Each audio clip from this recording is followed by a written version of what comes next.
ओम शांति। बाप दादा बोले, मीठे बच्चे,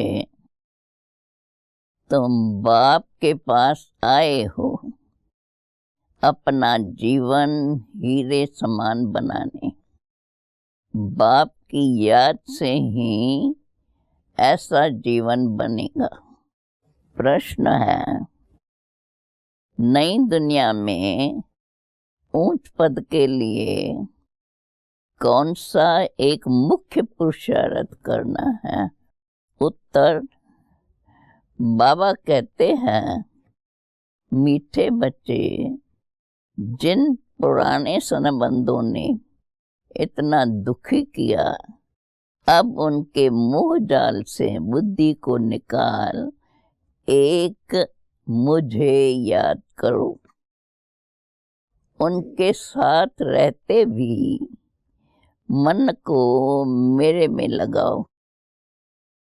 मन मना भव का मंत्र सदा याद रखो तो तुम नई दुनिया में ऊंच पद पाएंगे। गीत है मुरली में, तूने रात गंवाई सो के, दिन गंवाया खा के। ओम शांति। जैसे बच्चों को शास्त्रों का सार समझाते हैं, वैसे इन गीतों का भी सार तुमको समझाते हैं। वही सबका रूहानी बाप रूहानी बच्चों को ब्रह्मा तन से बैठ समझा रहे हैं। बाप समझाते हैं, हे बच्चों, तुम जानते हो हमारा हीरे जैसा जन्म बन रहा है। बाप के पास आते ही हो हीरे जैसा जन्म बनाने। हीरे जैसा जन्म कहा जाता है स्वर्गवासियों का, कौड़ी जैसा जन्म है नरकवासियों का। तुम संगम युग को भी जान चुके हो। हम अभी सभी संगम युग निवासी है। यह संगम युग कुमारी कल्याणकारी है सर्व के लिए। इस संगम युग में ही सर्व की गति सद्गति होती है। कौन करते हैं? परम धाम से आने वाला मुसाफिर। वह मुसाफिर है ना, तुम मुसाफिर नहीं हो। तुम आकर जाते नहीं हो। बाप कहते हैं, मैं पुरानी दुनिया में आकर फिर लौट जाता हूँ। बच्चे जानते हैं, यह सेवा करने वाला सिर्फ एक मुसाफिर है, जो आकर हम बच्चों की बड़ी सेवा करते हैं। ऐसी सेवा और कोई कर न सके। सेवा के लिए ही पुकारते हैं कि आकर हम पतितों की सेवा करो। बाप भी कहते हैं, हम बच्चों के सेवा में आए हैं, क्योंकि बच्चे बहुत दुखी है। पुकारते भी हैं, हमारे दुख हरो और शांति दो। दो चीज सदा याद रहे, सुख और शांति। यहाँ दुख और अशांति है, तब पुकारते हैं। बाप ही आकर सारा राज सृष्टि चक्र का बच्चों को समझाते हैं। बच्चे समझते हैं, अब भक्ति मार्ग खत्म होता है। कलयुग का अंत अर्थात भक्ति नीचे उतरती है। ज्ञान से तुम्हारी चढ़ती कला हो जाती है। तुम ऊंचते ऊंच पद पा लेते हो। फिर जब वह प्रारब्ध का सुख कम होता जाता है, तो भक्ति भारत में जितनी होती है उतनी और कहाँ नहीं होती। आधा कल्प भक्ति चलती है। जब से द्वापर शुरू होता है और दूसरे धर्म स्थापन होना शुरू होते हैं, तब से भक्ति शुरू होती है। भक्ति भी पहले बहुत अच्छी होती थी। जैसे स्वर्ग पहले बहुत अच्छा होता है, फिर धीरे धीरे कला कम होती जाती है। भक्ति शुरू होती है तो पहले पहले शिव के पुजारी बनते हैं।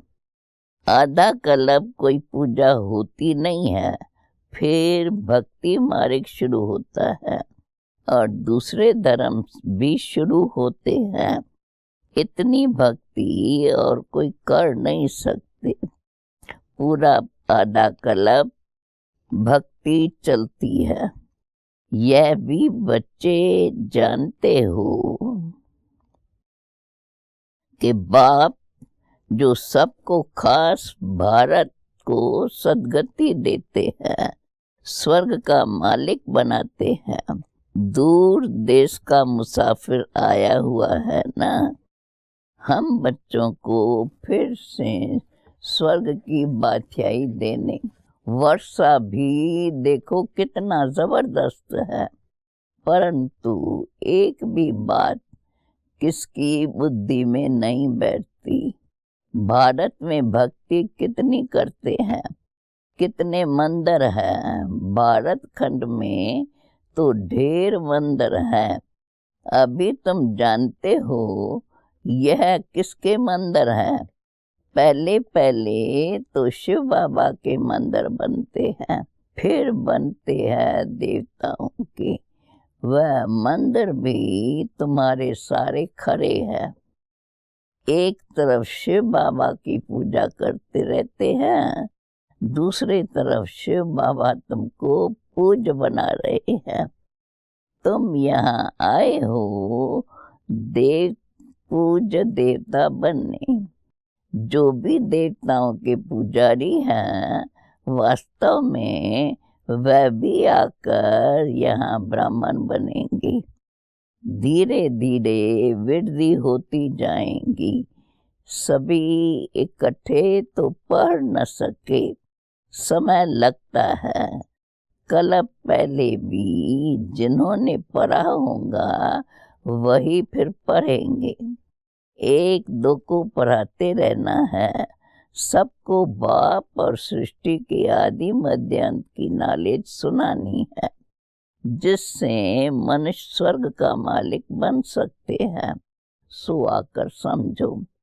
तुम बच्चों को बुद्धि में है कि ये नाटक कैसे चक्कर लगाना है। कहानी कोई लाखों वर्ष की तो नहीं सुनाते हैं।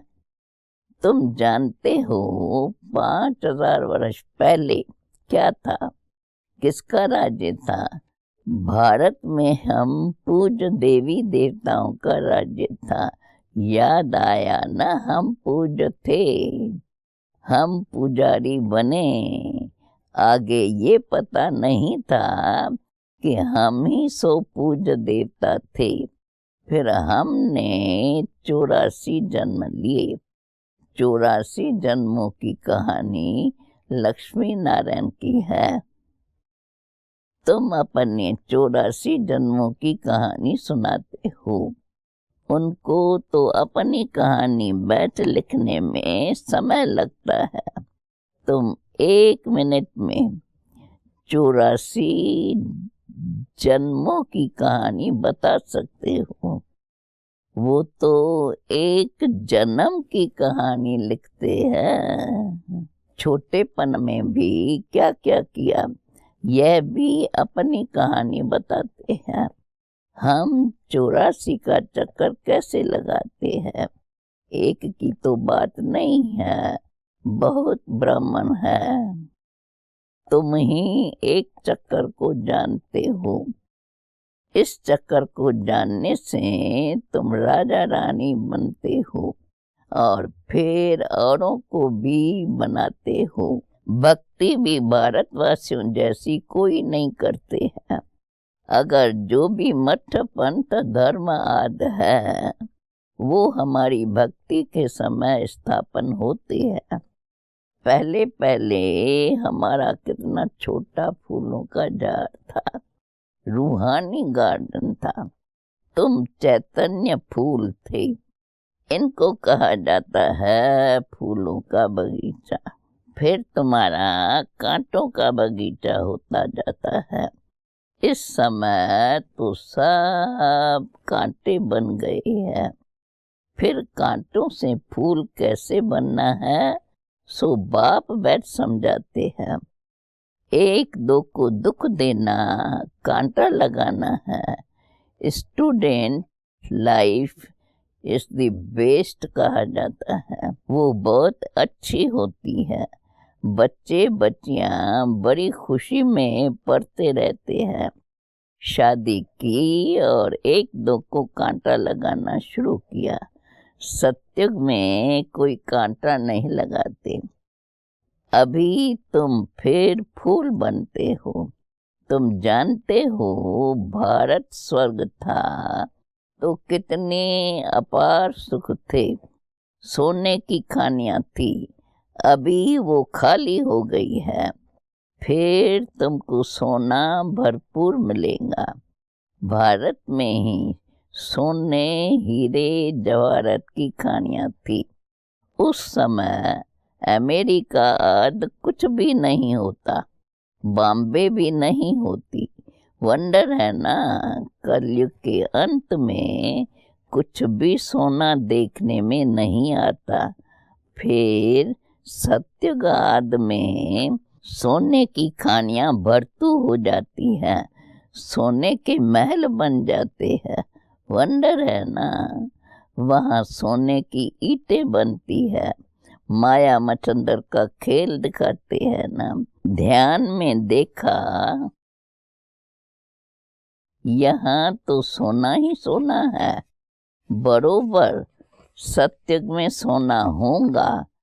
यहाँ तो देखो मिट्टी की ईंटें भी नहीं मिलती है।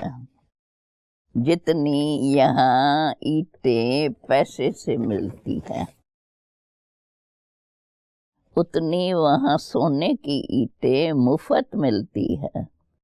रात दिन का अंतर है तो क्यों नहीं पुरुषार्थ करना चाहिए। नई दुनिया में ऊंच पद पाने का यहाँ मोह जाल में क्यों फंसे। बाप कहते हैं पुराने संबंधों में तुम कितना दुख उठाते हो। यह पुराने संबंध है। बाबा ऐसे नहीं कहते कि इनको छोड़ दो। सिर्फ बुद्धि योग एक बाप से लगाओ तो तुम विश्व के मालिक बन जाएंगे। मन मना भाव का अर्थ ही है मुझे याद करो। और विष्णु चतुर्भुज को अर्थात विष्णुपुरी को याद करो। मूल है ही एक अक्षर। भक्ति मार्ग में तो ढेर पहचात है। अभी तुम सब आत्माएं आशिक हो एक माशुक परम पिता परमात्मा के। वह तुमको सुखधाम का मालिक बनाते हैं। सब आत्माएं उनको याद करती है। तुम रूहानी आशिक रूहानी माशुक के एक ही बार बनते हो। बाकी तो सब मनुष्य है जिस्मानी आशिक माशुक के। अभी बेहद के आशिकों को बेहद का माशुक आकर मिला है। उनको कहते भी हैं आओ आकर हमको पतित से पावन बनाओ। एक को ही पुकारते हैं। तुम जानते हो हमारी आत्मा पतित बनी है इसलिए पुकारते हैं पतित पावन आओ। कुंभ का मेला लगता है, कितने जाकर गंगा स्नान करते हैं, फायदा कुछ भी नहीं। पावन कोई भी बनता नहीं। अभी बाप आकर ज्ञान वर्षा करते हैं।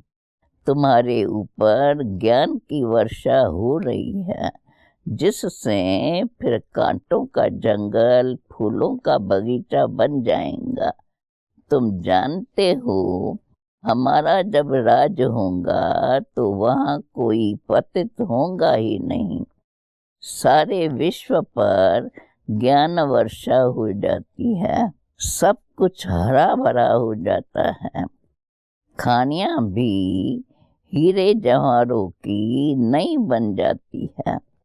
अब तुम बच्चों को कितना खुशी में रहना चाहिए।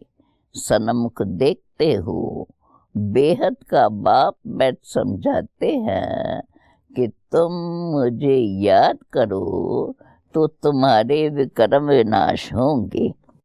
भल तुम कहाँ भी बैठो, स्नान करो, बुद्धि में बाप की याद रहे। वहाँ तो याद करने की फुर्सत है। बाप को जितना याद करेंगे उतनी कमाई है। याद से ही कमाई है।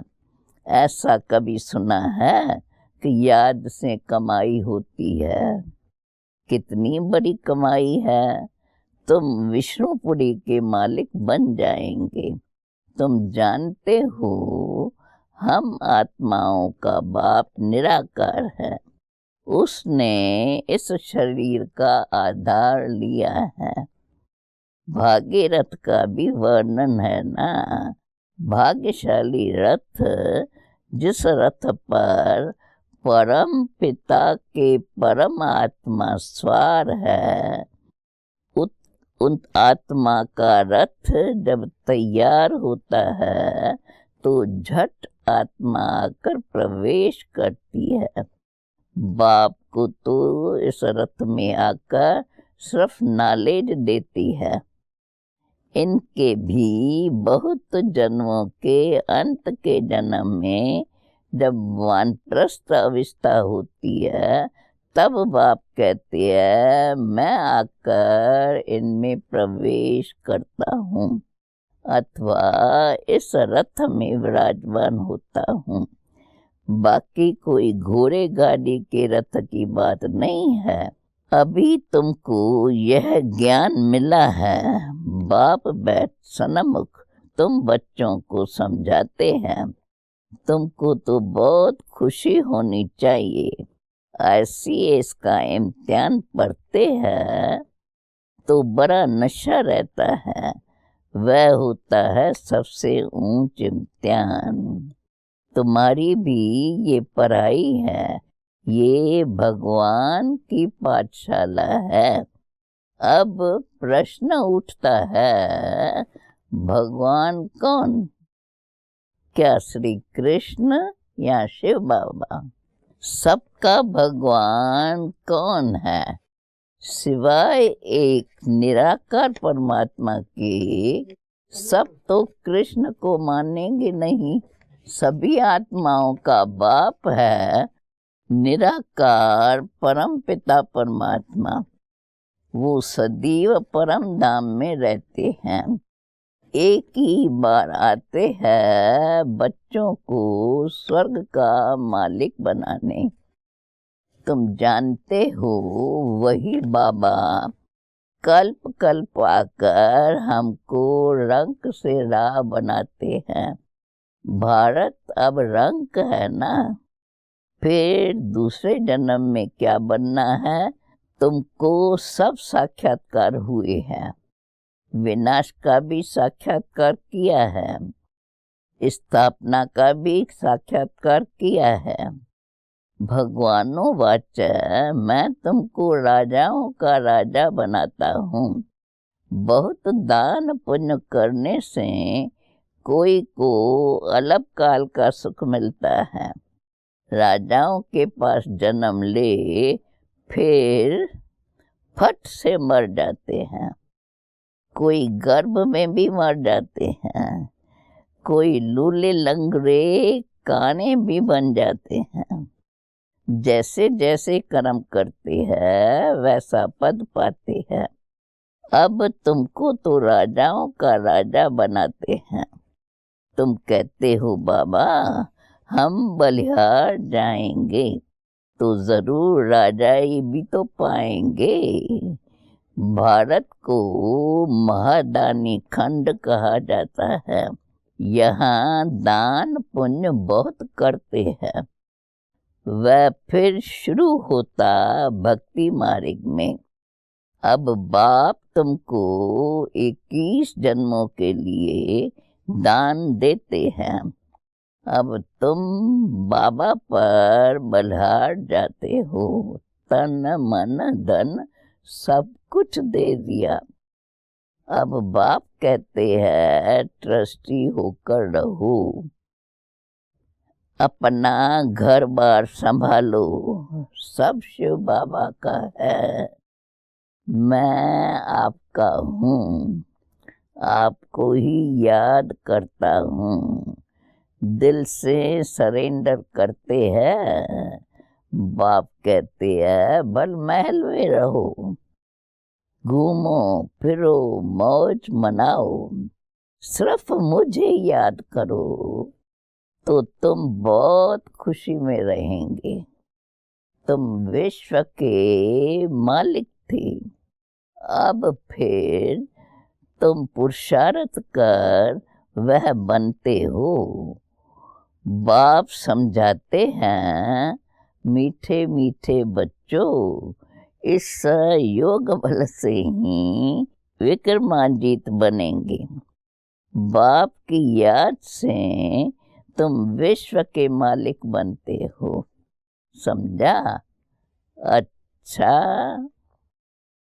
मीठे मीठे सिकील दे बच्चों प्रेत, मात पिता बाप दादा भूत का याद प्यार और गुड मॉर्निंग।